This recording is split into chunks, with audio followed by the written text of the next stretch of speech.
The latest. Thank you for your love and support. I appreciate you all. According to the analysis by Joshua Mamponga, Africa and the rest of the world actually started on parallel development tracks centuries ago. Ancient African empires built massive structures, established advanced governance systems, and maintained deep cultural identities. Our historical trajectory was completely parallel to any other civilization, but this journey was violently interrupted by external forces and colonialists who pushed the continent entirely off course. The big mistake we see today is the African nations are still forced to run on a colonial model of development. This system brings answers to problems we do not even have, while offering solutions that are completely useless for our actual everyday realities. But a massive shift is happening right now in the Sahel, especially in Burkina Faso. When you look at what is happening under the leadership of our all-in-all Captain Ibrahim Traore, it is clear that this is a nation under construction. They are not playing with empty political rhetorics. They are taking raw, practical actions to transform their society from the ground up. And when I walked up the walls of China and had some experiences of seeing that what was happening thousands of kilometers from Africa, we're also doing exactly the same. And when you compare the two and where they are and where we are, I think Africa has dropped the ball somewhere, because their civilization is not better than ours. It's not more ancient than ours. It's almost parallel. But what has caused them to move this fast while we are this slow? So the interruption of parasites and colonialists can also be attributed to that. That instead of us continuing the trajectory of our development, how we wanted it to be, we actually pushed off course to move towards the colonial development, which is bringing solutions to us. And in some certain cases, we don't even need those solutions, and they're not practical to our needs. My trip to Burkina Faso was very exciting. This is about the third or fourth time I go there. And we were welcomed greatly by the captain and the team there. And what we witnessed is a country that is under construction. We were privileged enough to be taken to some of the training institutions where they are teaching IT. We saw some military, what they call it, public service for the young people who are being moved away from the streets to become assets in the government. And one very funny story that I read, this one I didn't see it, but I read it on the media, where one young man, a doctor, got up on Facebook, and he was telling Traore how much he's failing to fix the issue of terrorists in the country. And he lambasted the president. And the president was very smart. He sent out his intelligence, and they found the young man, and they brought him to the camp, took him to the military barrack, and they trained him, and they gave him a gun. And they sent him and says, go and do what go and do what you said we are failing to do. Now he's a whole medical doctor now in the military front. But I think with the humor of that, you begin to see that it's not just about talking. But what I loved most, over and above the details, one of the offices, the Minister of Finance department, some of you could have seen that on my social media space. The entire floor and grass patch that is outside the office, they actually converted that into a vegetable garden, like so they beautified the office with vegetables, so that from the office you can actually pick up tomatoes and onions and vegetables and go home. I thought that was practical. Why waste so much money just pouring it on grass and flowers? Who eats flowers, you know? But what I loved most is the merge of government policy and activities that are happening with the young people. So the government says, and places an embargo, no more fresh tomatoes are going to be exported out of Burkina Faso.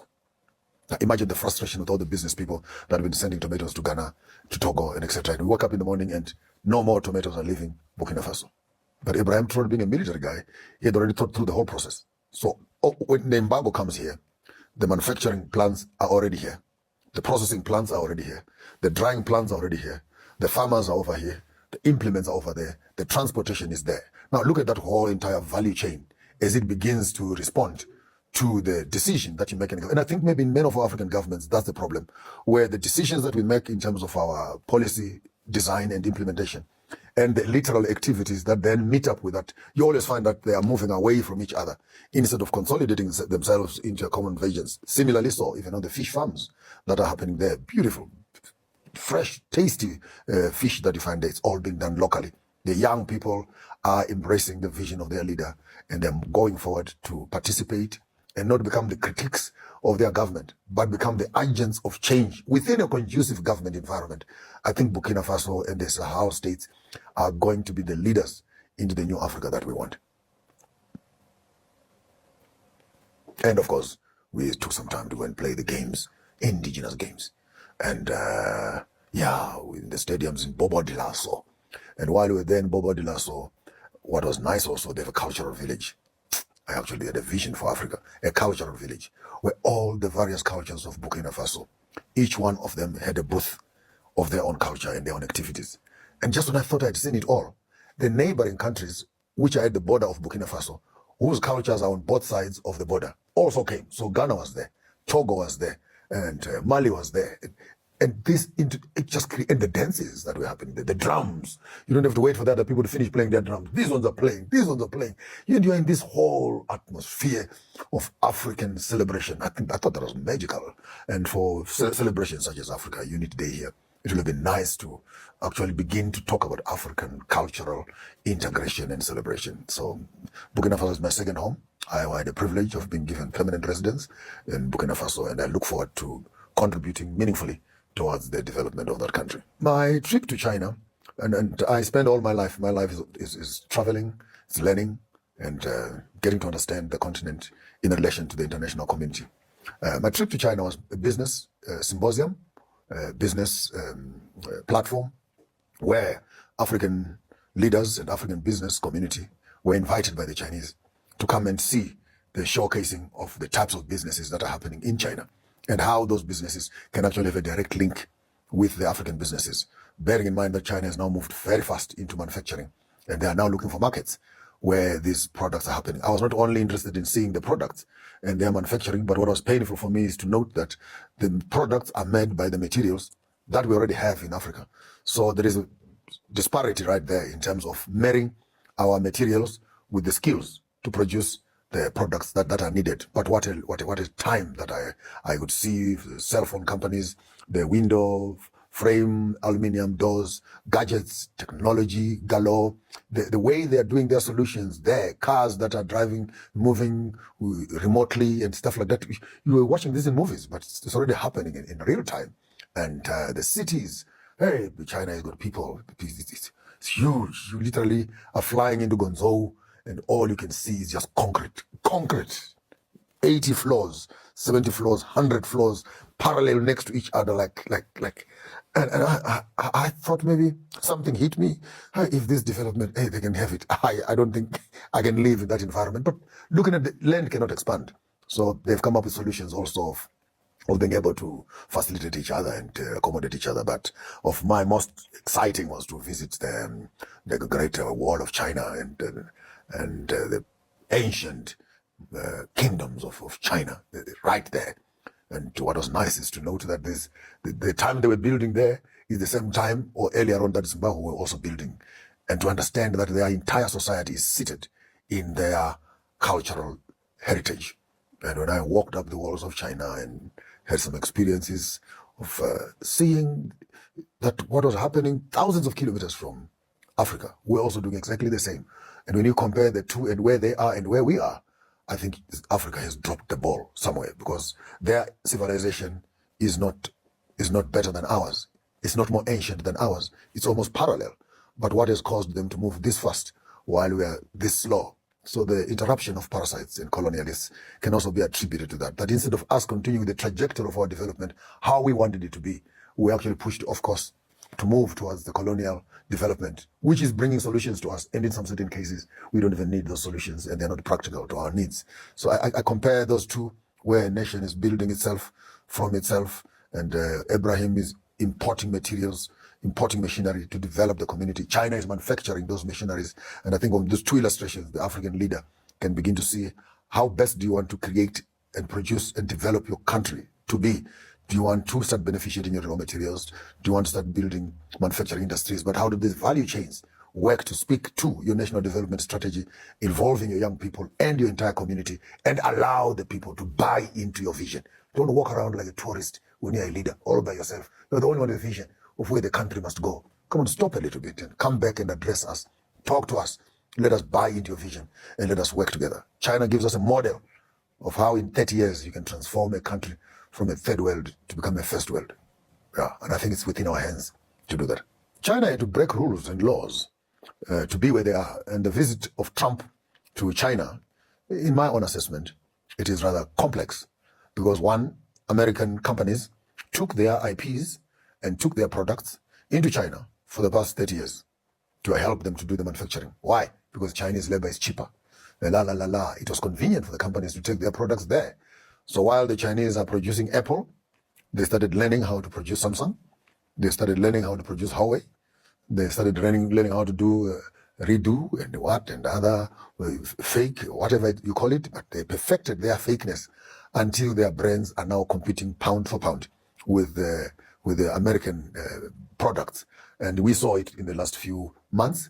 And I think the American and the European companies have been working very hard to delete as many of those videos as possible on social media. But about 3-4 months ago, if you remember, even 5 months ago, if you remember very well, the Chinese went on a rampage to show the world that the brands that you are paying around the world for 5,000, 10,000, the Gucci's, their Armani's, the Hemises bags, the what, they're actually costing $5 or $10, $15. And what a shame to our African brothers and sisters who thought that they would be showing around town with expensive bags. Now we know the true value is just a tag that is put in Europe, but the manufacturing is happening over there. And I think Trump saw the threat that their brands were now facing in front of China. They needed to speak to China and find a middle ground. But not only for the business community, but also for sovereignty and power. It's a power game. Now China is coming up as a first world. It is a first world and is also a superpower. They have nuclear, they have guns, they have numbers, they have population. America has only 289 million people. China is 1.3, 1.4 billion people. So by all means, and by all practical purposes, America cannot even be trying to compete to become a superpower except for war. China has the numbers, and now that they have the weapons and they have the GDP that can challenge their bonds, the American companies and American government has been running on Chinese money for the longest of time in terms of national bonds. And when the wars are beginning to break around the world and the Chinese are beginning to tighten up their hands, calling their money back and etc., America can feel the pinch. And it is true, it cannot be ignored, that China can drop American economy overnight. But it's not good for China because when you kill competition, you also kill the market. They still need a market where they can sell their products. So I think looking for each other. Trump is, maybe the question is Trump looking for Jinping or is Jinping looking for Trump? But in international diplomacy, we know Trump has been calling African leaders like village boys. Come to Washington. I mean, Ramaphosa was called the other day. Come. Kagame was called the other day. Come. And all these African presidents must go and meet the boss and be told what he thinks about their country and Tinubu, But on this time around, we see Donald Trump packing up about 20 or 30 of his top businessmen in the country, loading himself on an aeroplane and going to China to meet Xi Jinping. Now that's power. If you understand international diplomacy, you are coming to me because you need business with me. If I need business with you, I will come over there. And of course, there's been a tradition in the American government that every sitting American president has to go to China. But it's only Biden who had broken that code. But Trump has resuscitated that international diplomatic visit to visit China. And the relationship of China and America is important because the conflict of those two countries and their confrontation could actually be a precipitating factor to World War III. So they need to find out each other's interests. And of interest to us, it is the interest of America in Iran and the interest of China in Iran, and how those interests are beginning to be spoken away from Iran. This is colonization on steroids. When two people are discussing your country in your absence, they're agreeing, they're making treaties on how to treat you without you. If I was China, I would have invited Iran to be part of that conversation. Because that's how Berlin Conference happened. That our enemies set by themselves to discuss us without us. So, but the outcomes of those decisions have impacted us all. So, yes, China, interesting, and how funny and exciting to note that is when Trump is landing in America, before he even finishes unpacking his bags, that our honorable Putin walks on the scene into Beijing to meet up with Xi Jinping, and after a post-mortem discussion is to find out exactly what, but I can almost guess the conversations there mostly are around Iran and the stopping of that war. The problem of Trump is that he talks too much. He's a waffler. He's a loose mouth. He cannot say anything, Trump, because Trump controls nothing. Trump is an employee of the deep state.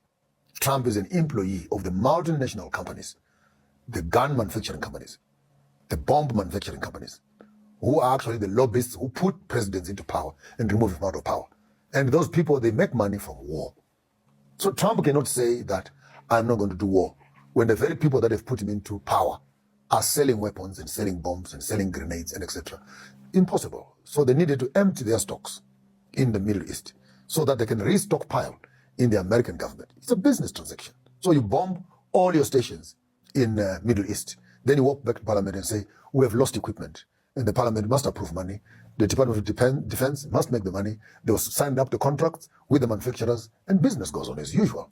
And Trump being a contractor himself, I'm not mixing my words. The embassies that are bombed, buildings that are bombed, that belong to America, and etc., there are contracts that are now being signed up.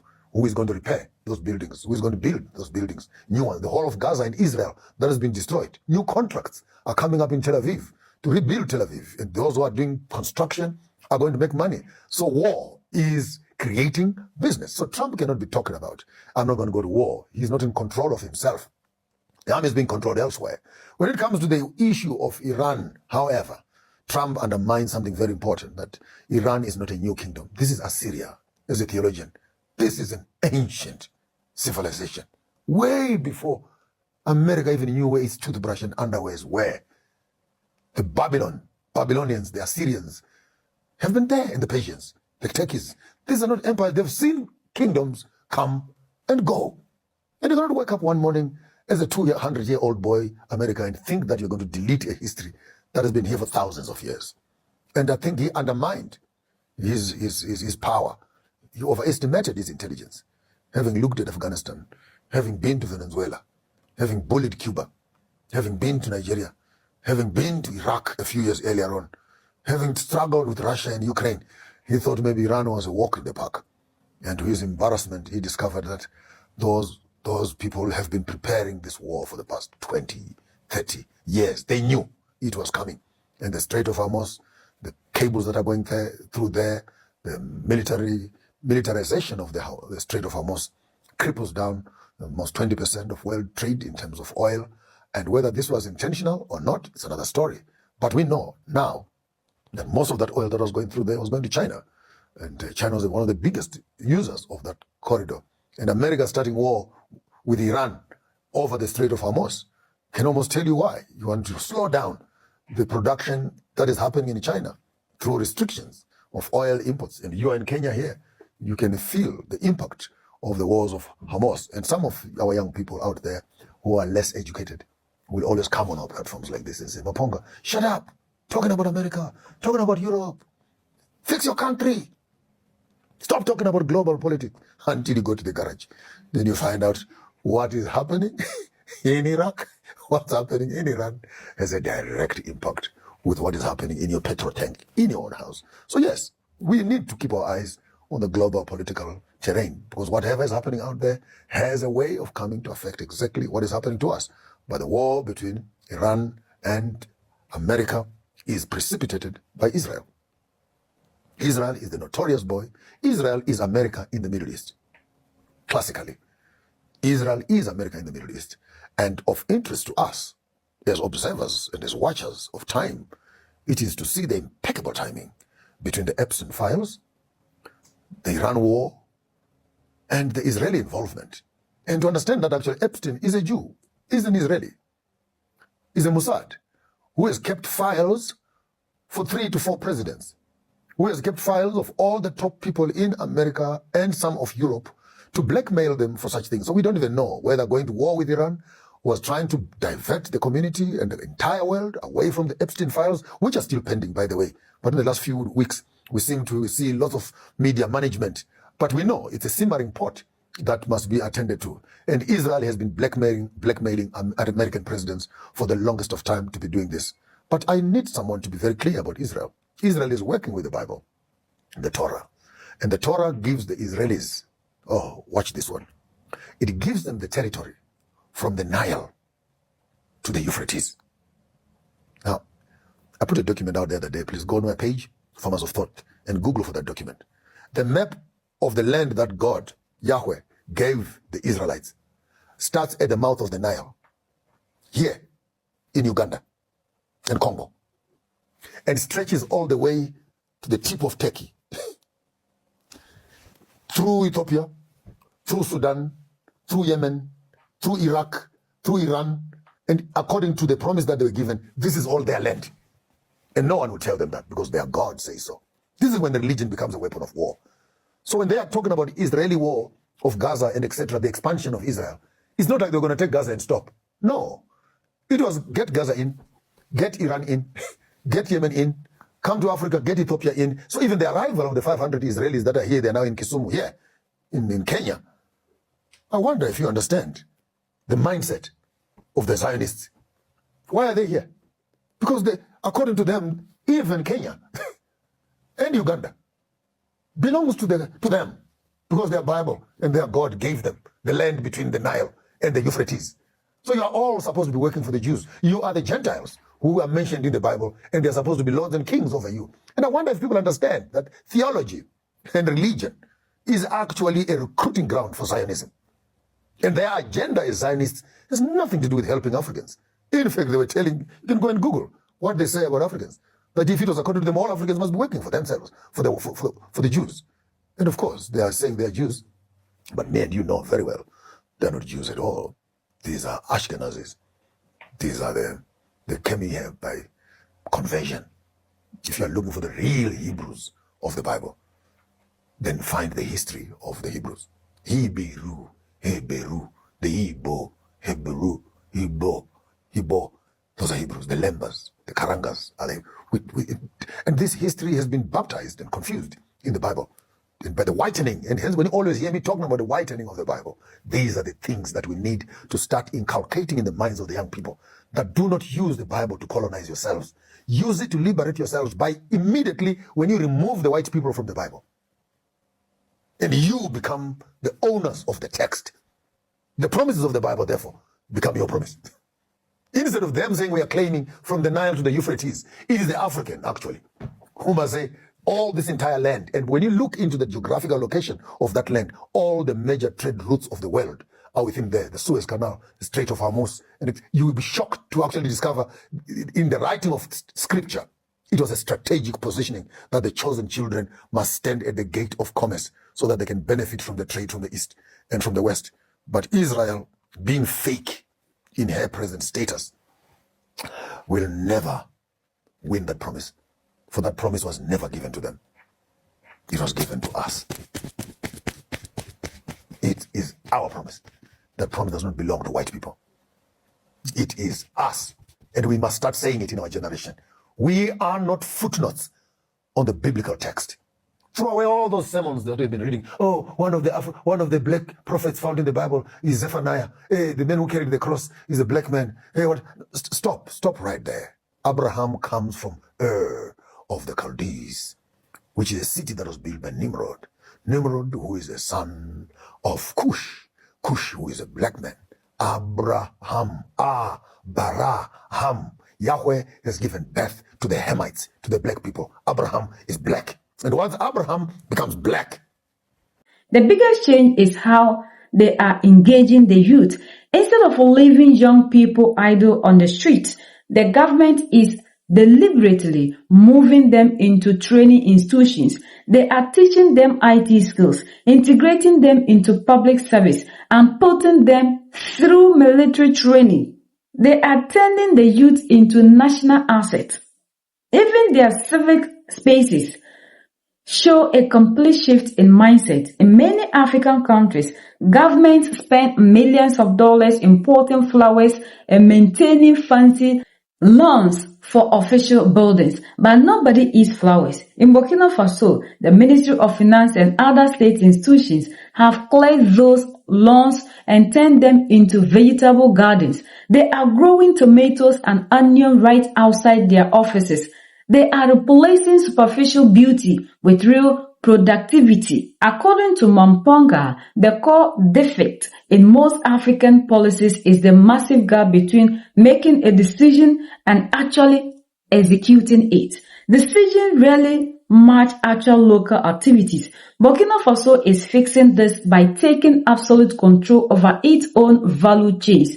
Look at how they handle agriculture and trade. The government can suddenly place a total embargo on raw exports, declaring that no fresh tomato can leave the country. To an unstructured business person, this looks like complete chaos, but a disciplined military mindset plans the entire process before making the move.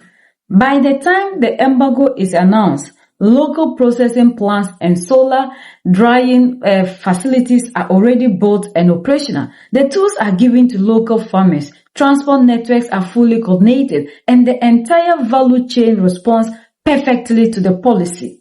When you look at what is actually happening in Burkina Faso, this model is the best. And it's not only happening in Burkina Faso, it's happening in Mali, it's happening in Niger. They are all doing everything possible to bring the youth into action, where we have those in the democratic elected who are making sure that the youth continue to be called unemployed graduates so they can use them for campaign and politics. Burkina Faso is making sure they include the youth in decision making, making the youth useful and productive. Look at what the youth of today are going through, dying on the Mediterranean Sea just to get to Europe, because we believe that there's nothing here. And the leaders under the system called democracy aren't doing enough to change the narrative. We are seeing how they are creating the jobs.